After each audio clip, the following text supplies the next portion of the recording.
Thanks so much for joining us today for the School Food Infrastructure Grant welcome webinar for Farm to Cafeteria Canada. My name's Jessie Veenstra. My pronouns are she and her. It's a pleasure to welcome you all today. Just a couple of housekeeping notes before we get started. First of all, please do what you need to get comfortable online. You're welcome to have your video on or off.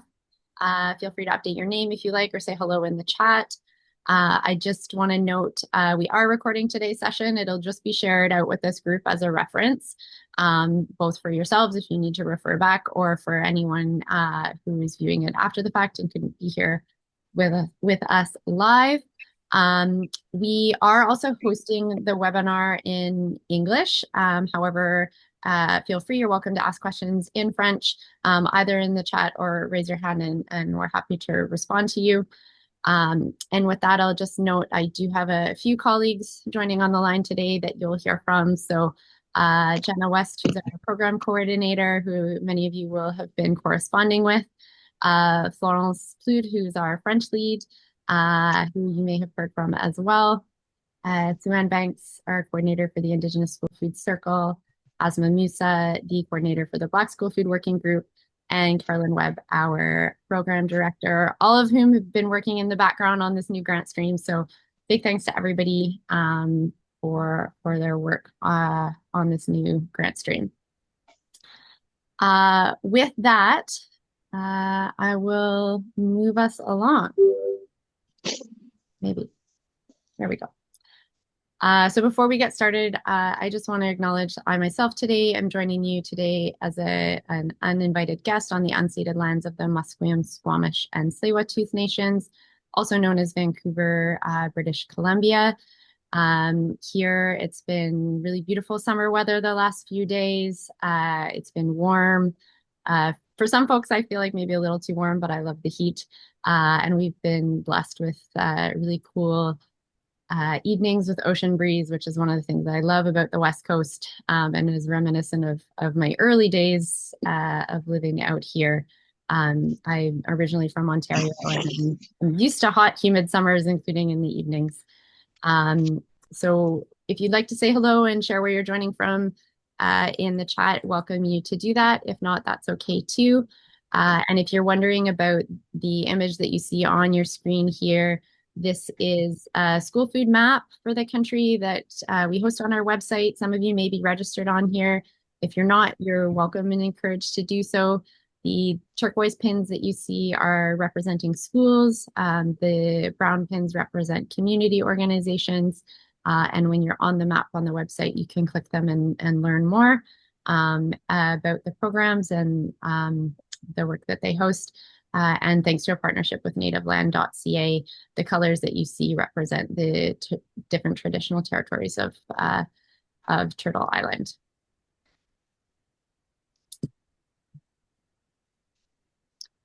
So quick overview of today's session really is an opportunity to welcome all of you, provide some updates as to where we're at with this school food infrastructure process, and to answer any questions that you might have or that might come up about contracts, payments, reporting, resources. And so we'll go through a little bit about all of that today, and you're welcome to ask questions as we go along. You can put them in the chat or raise your hand.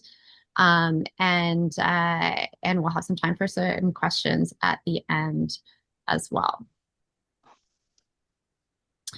But before we dive into that, I just want to give a bit of a brief context about who we are as an organization and why we're administering part of the school food infrastructure funds. So many of you will be familiar with Farm to Caf. Some of you we might be newer to. In any case, welcome, and we're happy to share a little bit about who we are and what we do. We have a vision a vision for food systems that nourish people and the planet, and our work centers primarily in the K-12 space in transforming school food systems. And so we are happy to be selected by Agriculture and Agri-Food Canada, along with 9 other organizations, for this work with school food systems to administer a portion of the school food infrastructure funds. And a particular interest of ours is in local and seasonal food in schools and supporting Black and Indigenous food sovereignty. And so that's why you'll see that reflected in our grant stream in particular, as that aligns with our own values and approach to school food, which you'll hear us refer to as a local food to school or farm to school approach.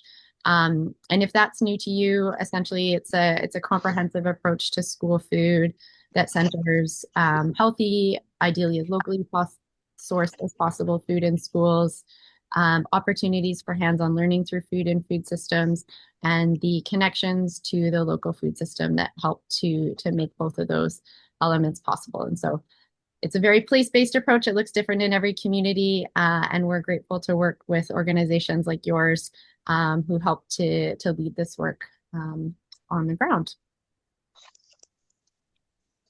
So just to give everyone a bit of a sense of the school food infrastructure funds that Farm to Cafeteria Canada in particular is administering.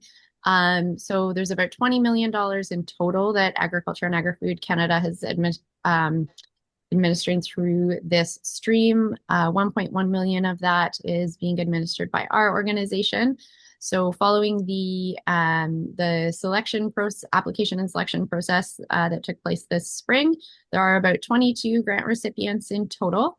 And really just kind of reflecting the range of the types of projects people are implementing, the various needs for infrastructure and where folks are at with their programs. We really do see a broad range of both the types of equipment and infrastructure folks have been asking for, as well as the value. So our grants really range from about $8,000 to more than $100,000 and are across 9 provinces and 1 territory. And we will be sharing out a full list of the grant recipients as part of our Back to School newsletter at the start of September. And I'll share a bit more about communications in just a couple of slides.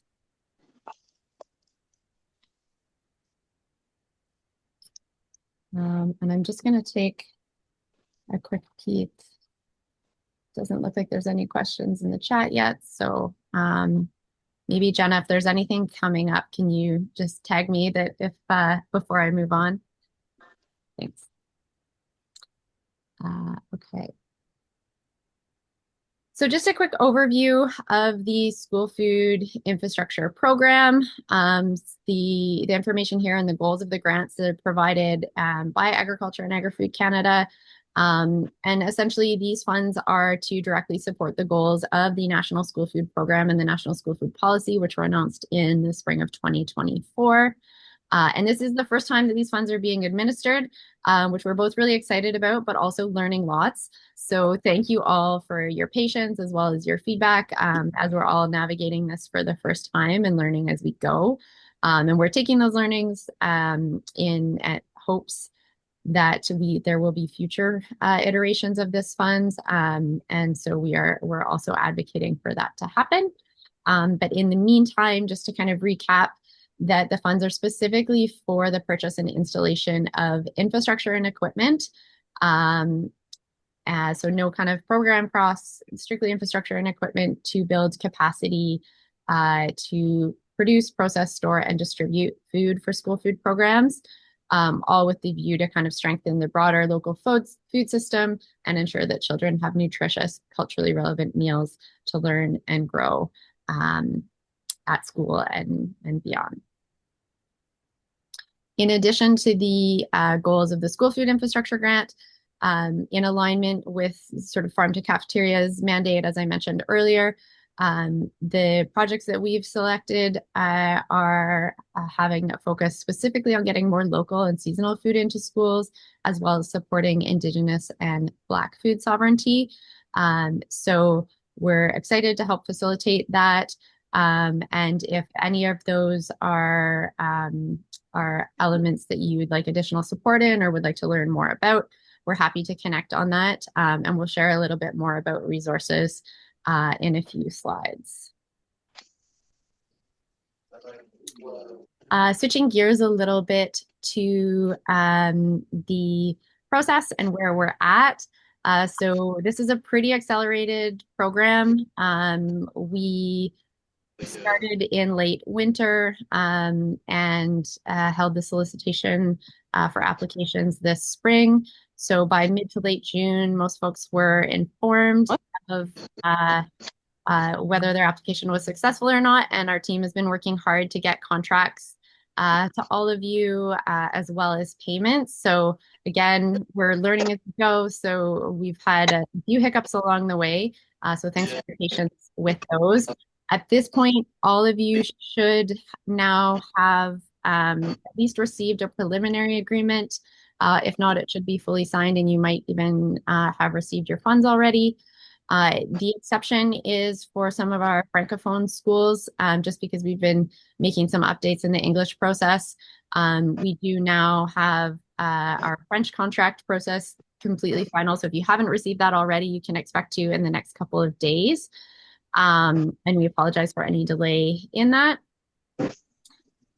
With respect to payment, if I believe a little over half of folks should already have received your grant funds in your account. If you have not, and you have selected for electronic payment, you will be receiving, or you should receive an email from our EFT system, which is called Float Financial, and it should indicate the date in which you can expect the funds in your account.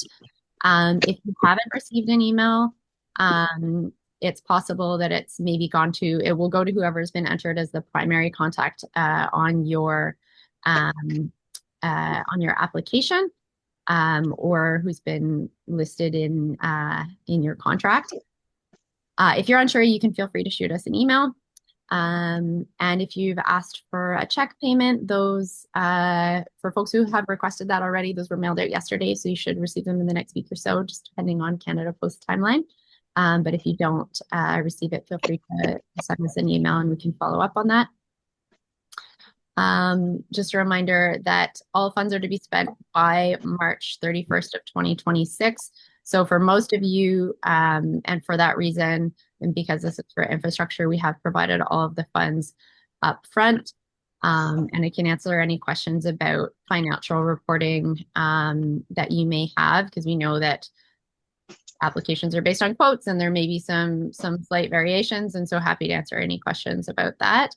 I guess with that said, are there any questions at this point? So I see there's a question and I can put a response in the chat. So the financial institution you'll hear from with the electronic payment is called Float Financial.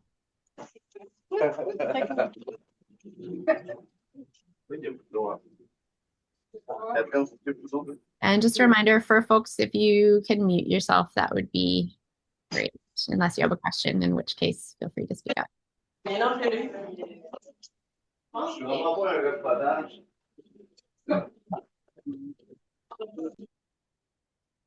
Okay. Hearing no questions there, I will move us along. Okay. So with regard to communications, so thank you all. We'd asked in our initial communication out if you could hold off on making any announcements sort of really publicly, so newsletters, social media, that kind of thing about receiving the grant. So thank you for that, as we've kind of sorted out what our expectations with communications are. You are now welcome to share out the receipt of these funds if you wish.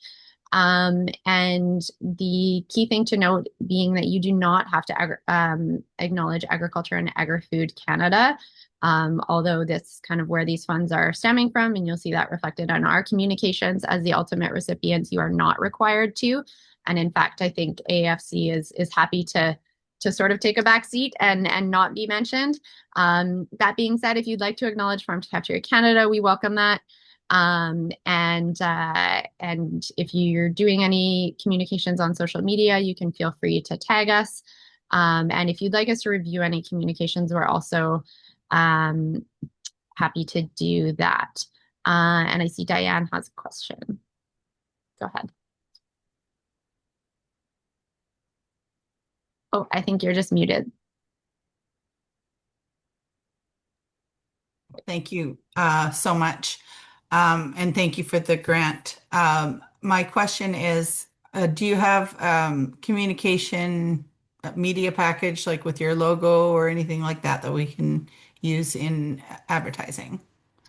Yeah, we can send something out after the session today with just a short statement and our bilingual logo if Okay, folks would like to use that. thank you. Yeah, no problem. Sunday, go ahead. Hi, thank you so much. This is really exciting. And my question is, because there's no HR portion of these grants, is it okay to talk about receiving this grant and how exciting it is, but to sort of use it as leverage for fundraising for the HR portion that is required? Like, is that kind of um bordering on like dissing the grant, or I don't want to diss the grant, but like to what extent can I connect this to fundraising is my question. Yeah, great question. And I totally appreciate I totally appreciate that it is unusual to not have any administrative portion with the grants, and that's certainly something that we have tried to give some feedback on. So thank you all for your understanding with that. I think in terms of the question of using it to leverage for other fundraising, I would say I don't see, like in principle, I don't see why not to say, like to celebrate that you've received these funds, but that, in order to help really make the program be fully successful and sustained, that you're seeking additional operational funds. Yeah, I think that there's no issue with that. And to your point, as long as we're not kind of we want to be careful about obviously we want to provide some constructive criticism around that, but just be careful about the way in which that's framed. But I think it's a reality, and I think it's okay to talk about it. And I think all of us, ourselves included, although we're providing these funds, we also rely heavily on grant funds and fundraising, and so we understand how that works and the need to kind of leverage and kind of seek those additional kind of complementary funds. So how I and asked yeah. I asked ChatGPT, and the response was, you want to turn infrastructure to impact. All Go right. Well, ChatGPT. thank you, Chat GPT. I think that's a great framing. And yeah, if anyone's unsure, if you would like us to review anything, or if we can provide a letter of support, for instance, like if you're applying for funds, please feel free to reach out. We're happy to do that. Um, is it Wibke? Am I saying that correctly? Yeah, thank you. It's Wiebke. I have a question for the survey. I also sent you a little email about it. I wasn't able really to tell about the meals because we just have the weight of the veggies. Mhm. So I don't know if you have a. Yeah, great question, and that's a great segue. I'll move on to reporting. Thank you. If Okay. any additional questions come up, but I think that's a good segue to the reporting. So yes, we have shared out the baseline survey. I know many of you, or I think about half of folks have submitted it already. So thank you for that. Um, the questions are designed, we know, depending on the type of organization and sort of where you are along the pathway of the school food distribution.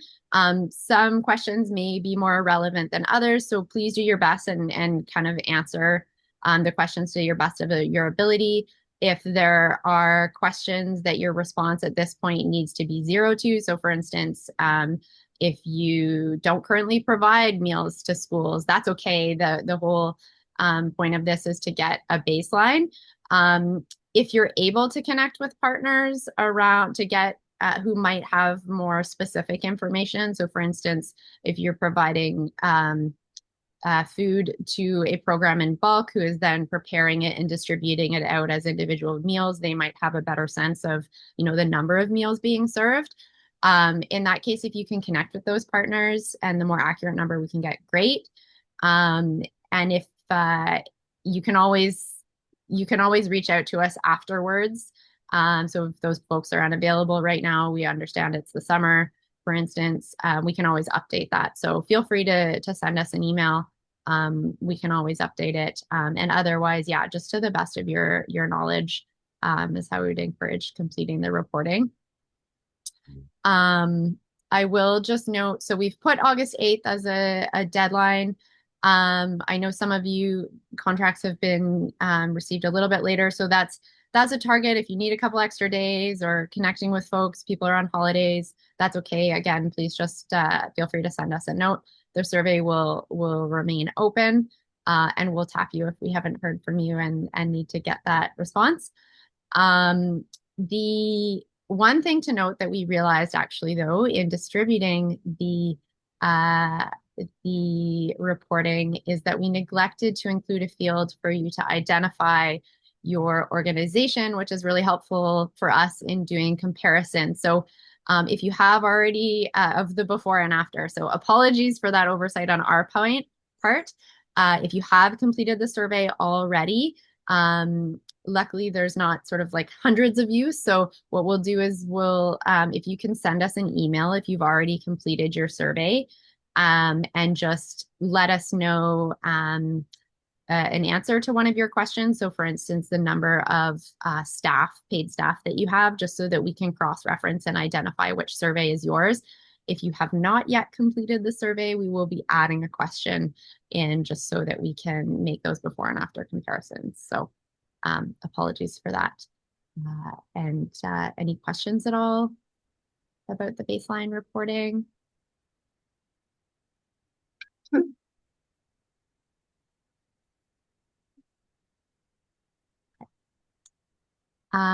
With regard to financial reporting, this can be, so basically we've asked for a couple of things for financial reporting. That's an itemized list of your expenditures and then copies of receipts.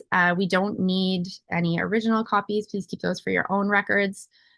Basically, that is just to help simplify in the event that we are audited, that we don't have to, you can provide all the reporting and know that it's done. And then we don't need to kind of do any follow-up.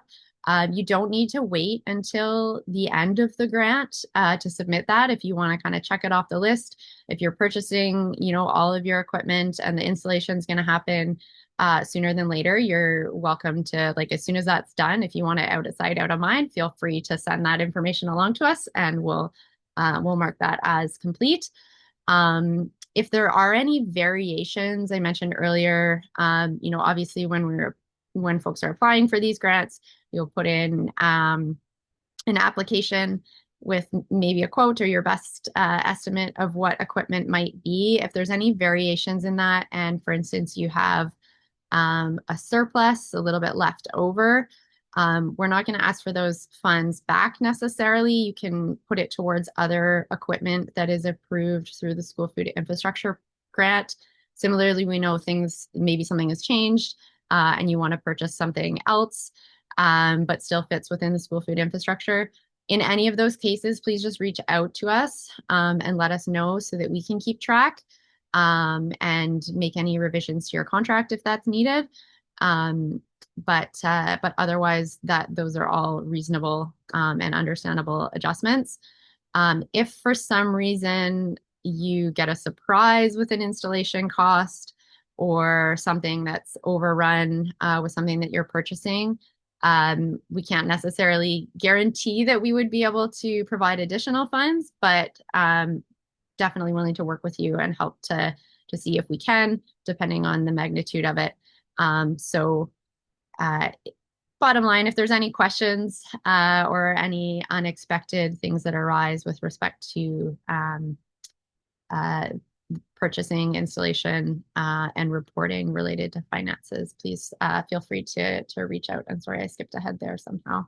Oops, I'm going in the wrong direction. Here we go. Any questions about the financial reporting at all?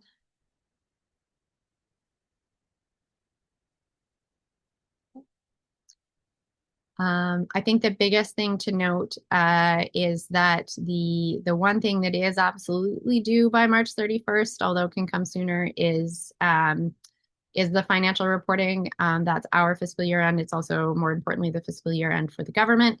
And so when we need to report back to them by, otherwise, we have set the final reporting for on sort of the program impacts for July 31st of 2026, and that's to allow for sort of the full completion of the school year, so you can report on as much impact as possible.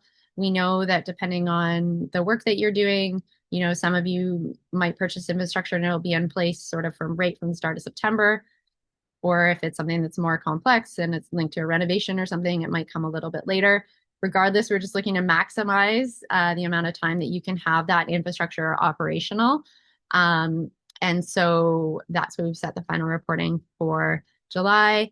What we'll do after today's call is we're going to send out in the next couple of weeks what you can expect for the final reporting survey, just so that you can have a sense of what those questions are and can kind of plan ahead for how best you want to track that in a way that makes sense for your organization. So we're just working on making some updates to that. It's going to be similar to the baseline report, but slightly more detailed. And we'll share that out with you in the next couple of weeks for your reference. And then we'll send you the final. There may be some tweaks depending on what is asked of us. But we'll send out the final version of that in the spring. The last piece with reporting is we've asked for impact story, which can come in a variety of different ways. And again, similar to the financial reporting, that can come anytime. So if there's something like an event that happens throughout the school year that really stands out as impactful for you and somehow kind of related to the infrastructure and the programming that you're doing, you can feel free to capture that. Or if you want to kind of provide a story of overall of your program, really it's up to you. And we can also share out some examples of different types of stories. And a toolkit with some sort of questions to think about if that's helpful. And it can be written, it can be a video, total kind of creative freedom up to you for those.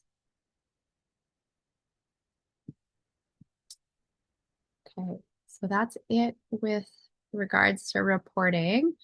Any questions before you move on to resources? Okay.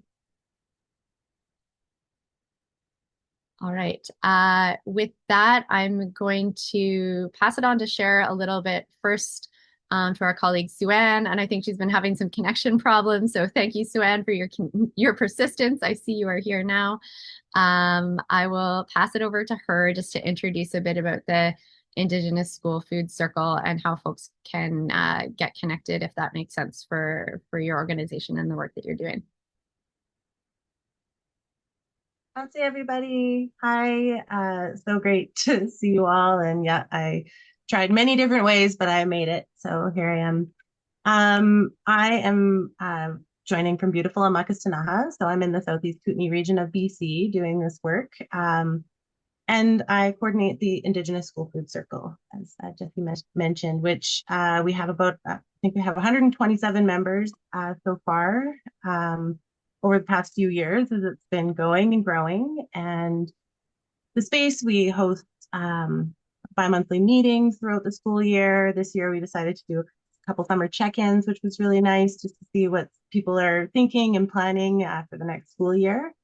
We kind of concentrated a little bit more on like pre-budget submission, working with the coalition, and enhancing what the advocacy looks like for Indigenous school food in that space. So just a little like peek into some of the conversations that we have in there. And we host webinars relative to what's happening with Indigenous school food programs or the advocacy or serving food in schools and creating great conversations that way.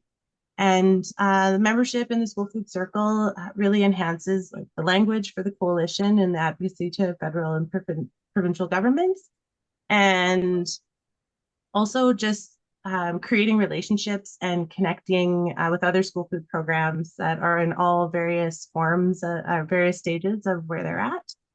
And it's really great. It's such a diverse group of folks that are doing the work. We've got policy analysts, dietitians, teachers, coordinators, knowledge keepers. It's a really neat space to just to share together. And that's kind of a summary of what's there on the page. It's co-hosted by the coalition and Farm to Cafeteria. Alongside, we have had Convia along the way, supporting connecting with communities. And it's been a really great year. Yeah. So hopefully we'll get to see some of your faces in there, all of your faces, and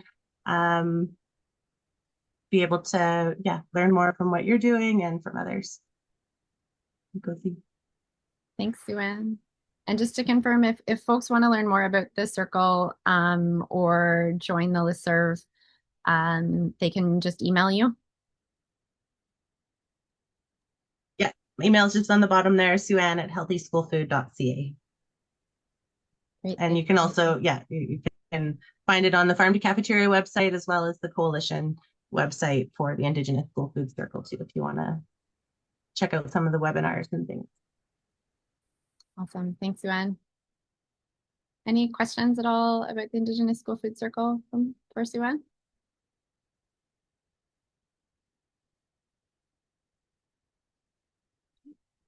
Okay. So with that, I'm going to pass it over to Asma, who is the coordinator for the Black School Food Working Group.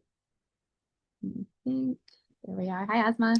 Hi, amazing. I'm so sorry about that. Like, it is very loud in the cafe that I was working in, so I'm just outside of this. But hi everyone. My name is Asma, and I am the Black School Food Working Group coordinator, which is again a really lovely part of a working group that is part of the co-hosted by the Coalition for Healthy School Food and Farm to Cafeteria. It is a really wonderful organization that has been inspired by, the Indigenous School Food Circle, which Sue-Ann was just speaking about. And it's just really wonderful overall because it allows for a community, a safe space for Black community organizations to come together, to uplift, share intergenerational wisdom, build on Black community, needs, and specifically for those who are supporting school food programming. And so it's really, if you look at historically, like the school food conversation, it generally doesn't really include the Black community organizations that are doing the work. It doesn't really reflect the lived experiences, leadership, or cultural needs of the Black communities. So this is a Canada-wide initiative of trying to collectively bring together those who are already doing the work in Black organizations to voice and create advocacy opportunities in every capacity of the development of the National School Food Program. And so it's been really wonderful, especially with the integration and support for the Black school food I'm going to say Black food sovereignty and the pillars of Black food sovereignty, which include the perspective and the viewing of food as not only as more than a commodity, but as a human right, and to continue the practice of anti-racist and culturally affirming community-led school food programs. So it is a lot that I just said right now, but ultimately it is just a really wonderful, so far I think we are 15 members. We started last July and we are growing. We are bringing together folks that, that have been doing the work for years and kind of just to address, I guess, the aspects of people generally working in silos. And the federal perspective is just really wonderful because you see how things are completely different for Black communities across Canada. But yeah, I'd really love to chat more about this, and please feel free to reach out to me. My email is at the bottom. Speaking of what I do, I am actually a registered dietitian, and I also am a researcher, starting my PhD actually in September. So quite literally, my life revolves around school food and advocating specifically for Black communities in Toronto. And I'd love to continue my work on a federal scale. So this is a really wonderful way for me to do that. But yeah, if you have any questions, I'm more than happy to answer them. That's my email at the bottom. Very excited to for all of you. Congratulations on becoming SFIF grant recipients. But yeah, let me know if there's anything that I can do. Thanks so much, Asma. Any questions for folks from Asma?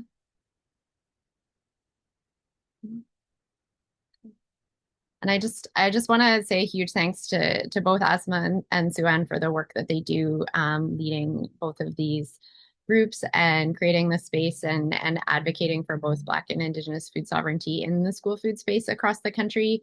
And I know that sort of the organizations all of you represent, we have a spectrum of folks who are working in various spaces in Black and or Indigenous food sovereignty, and your projects have been selected for the work that you do in those spaces. And we know everybody is at a different place. So if you're interested in joining either of the groups, please feel free to reach out. If you're unsure or you are looking for supports as to how you can do more in that space, if it's something that you're looking to grow within your organization, again, we're here to help support that. So please don't be shy. Reach out to us, and we're happy to answer any questions or facilitate connections for that. Last but not least, I would just say a general note that we're here as a support. Yes, we're administering the grants, but we also really want to help to make you succeed.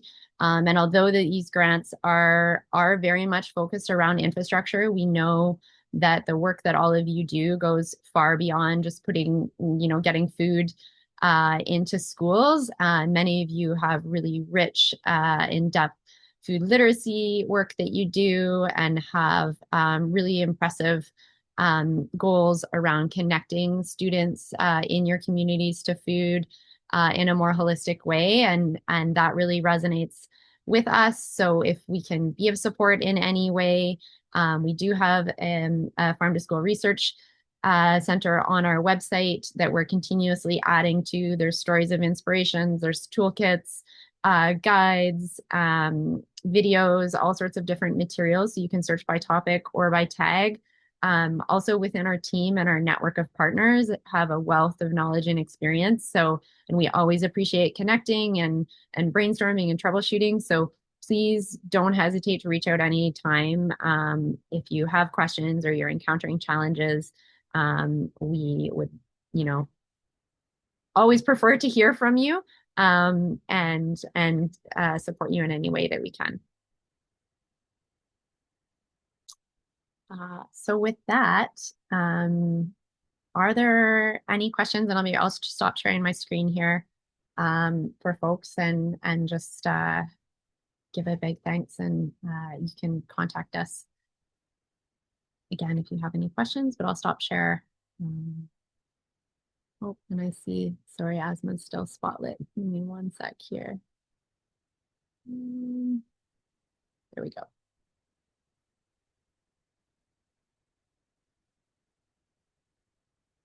Any questions, concerns from anyone at this point, or from the rest of the team? Anything that I've missed?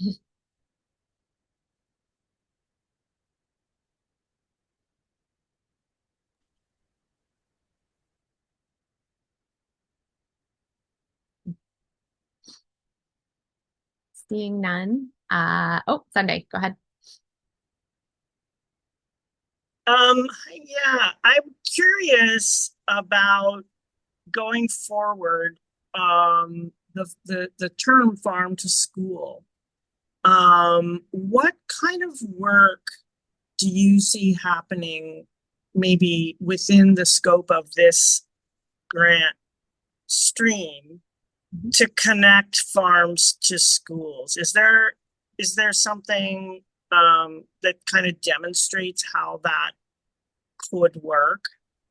And I know people are kind of working on it regionally, and I see Carolyn on the call, so she might have some idea. But I'm just really curious about that piece because it really speaks to the broader food system and how we can start to imagine a more local and decentralized food system.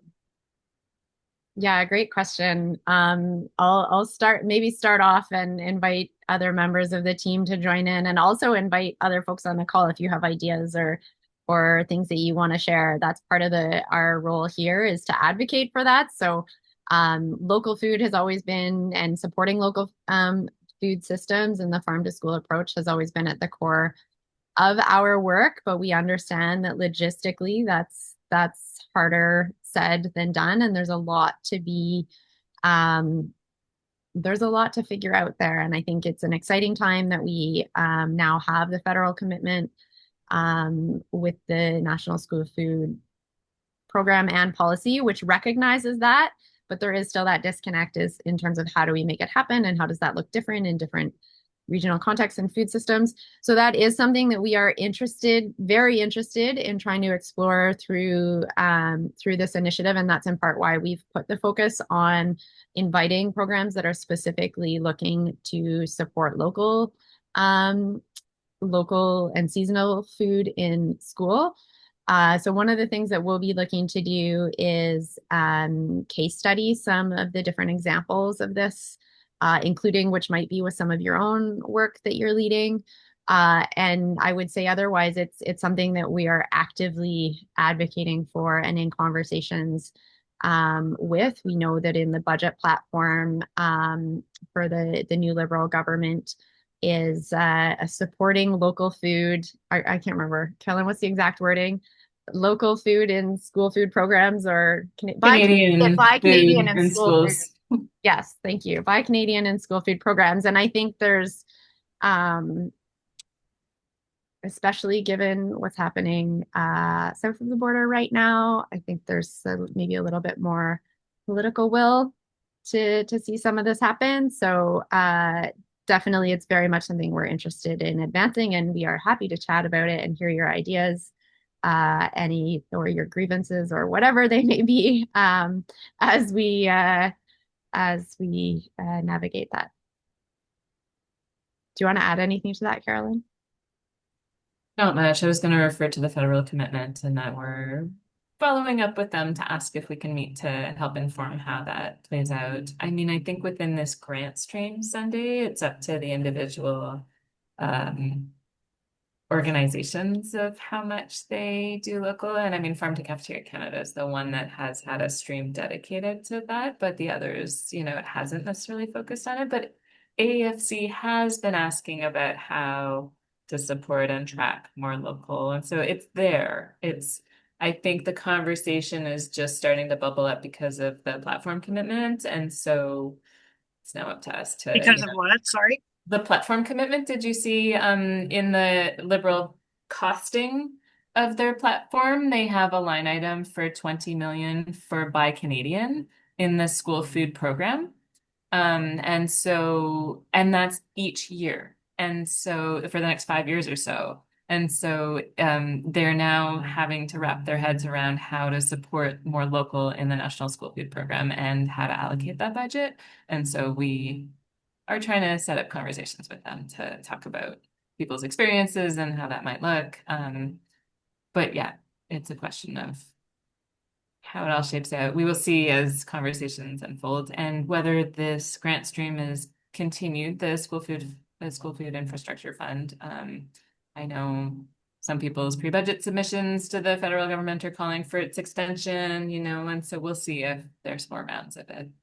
And how solid is this fund, this 5 years? Like, if another government came in, could they overturn it? Yeah, it's just a platform commitment. I mean, it's just the Liberals saying we're going to do this, and so it is not making it into budgets yet, but it's up to all of us to call for it to be in the actual budget come March.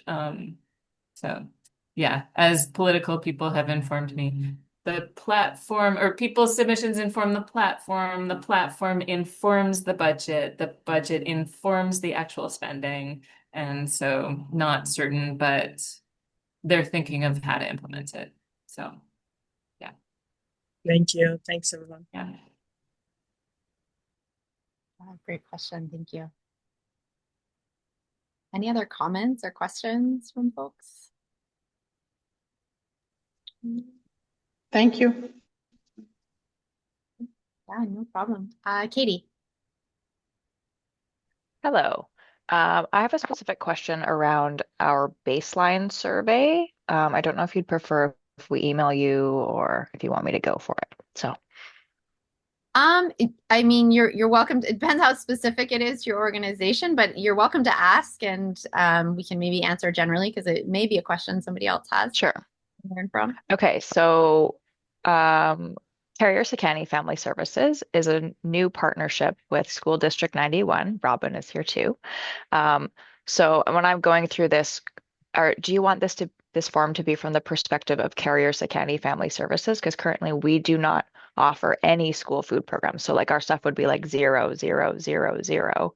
And then after this, in partnership with School District, it would be like, we'd actually have 4 programs or 8 programs or what have you. So do you want it as 0 just from us, or do you want it based on the partnership and their existing work? Yeah, that's a great question. I would say as the recipient organization, because part of, and Carolyn, you can correct me if or any members of our team, if you would say differently, I would say answer from the perspective of your organization, because part of like the goal of this is understanding the capacity building that's happening within community to support school food programs. So I would answer from the perspective of the organization. And then if you would like, at the bottom, I think there's an open text section where you can share anything else. And if you wanted to provide any additional context with respect to the school district and programming specific to that, you're welcome to add any of that information there. That would be my thoughts, but curious. Yeah, no, I agree. I think it would be way too complicated to try to do it on behalf of a partnership. And as Jesse said, part of the idea is building the local organizational capacity to do this. And so it would be, yeah, I think contained within your work. Great. Well, we have lots of room to improve over the year then. Yeah, it's very exciting starting from 0 and going to bigger. There's a lot of capacity for growth there. Great question. Yeah, and I see Diane says the same. I think there's a good handful of folks, and yeah, I think that's understandable in that this grant is providing opportunity for organizations to step into this space as a new one, which is really exciting. So yeah, it's okay if your answer is 0 at this point.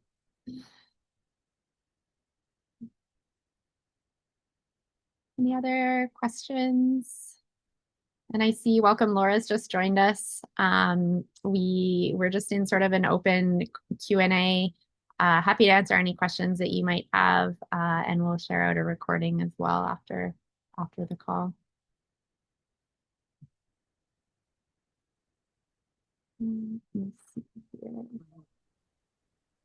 Perfect. Put my hand up here. Jump in and ask a question. So we are just at the start of getting everything organized to do some purchasing. But we have an exciting opportunity to do some advocacy work. So I think it was Amusa that was speaking Asma. earlier. Asma. Yes, Amusa. So I got cut off actually. My Wi-Fi is not my friend right now, but I look forward to reaching out because we have a school food project where we'd like to do some pilot testing with chicken farming, and we have the green light from a principal, and it would be a great way to incorporate things into our project. So yeah, look forward to reaching out. I'm glad there's an open call for support and to further build the relationship, but we're really excited. That's exciting to hear. Yeah, thank you. Thanks for sharing that, Laura. And I see Asma's I know she's kind of juggling a few things, but she's excited to connect in the chat. So yeah, please feel free to reach out and share more. We're happy to support how we can. And for folks who do need to step off, that's absolutely fine. We'll share out the recording. Otherwise, you're welcome to hang on. And I see there's and ask any more questions. Our team will be around for a few minutes after as well. And I see Caitlin has a great question about how local is defined as part of the grant. So what we can do is we can put a link to, we have a glossary of terms. So includes a number of ways that we define different things like local and healthy. But for typically how we define local at Farm to CAF is kind of starting with your organization or the region in which you work, and kind of working outwards from there. So often if we're working with an individual school, we'll say, source kind of within your community. Beyond that, if something's not able to be sourced within your community, within your province or territory, and then within Canada. So it is a little bit of a spectrum. We know that is one of the challenges, that there is no kind of common definition for local. And so again, that's one of the things back to the discussion we were having earlier with Sunday's question. Part of what those conversations we're looking to have with community partners across the country and with the government is how do we kind of create some of this common language, common ways in which we measure. We know there's a lot of work to be done there. But for the context and purposes of this grant, yeah, kind of as close as possible is how we define it. And then what you can always do too is if in the reporting, because I think especially in the we'll ask a bit more about that in the final report. You can feel free to add any additional context that makes sense for your region as to how you define local. Yeah, Jesse, I was going to add that is not a government asked of us to report on, but more of one that we would like to look at. And so I do think it's one that you can be a little bit more like in line with how your organization might track it. You can just qualify what local means to you. But it is a great point that needs a definition. And but yeah, I think there is a space for you to not have to bend over to our definition and more to kind of share it within the context of your definition and what makes sense for your context.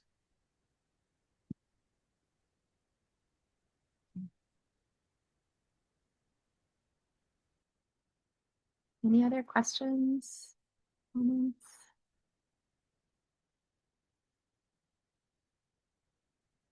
Okay. Well, thank you all for taking time this morning or afternoon, depending where you're joining from, to connect with us.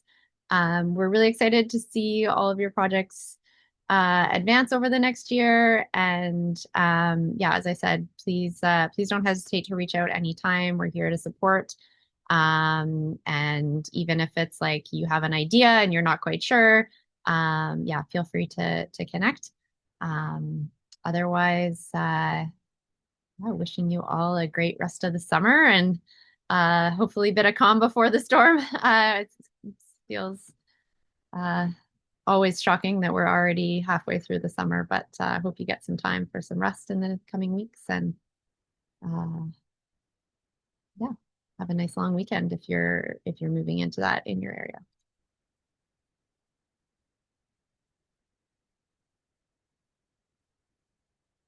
Great. Thanks so much, everyone. And if anyone would like to stay on, you're welcome to. We'll be here for a few minutes. Right, take care, everyone. Great. Thank you. Nice to meet you, Laura. You too.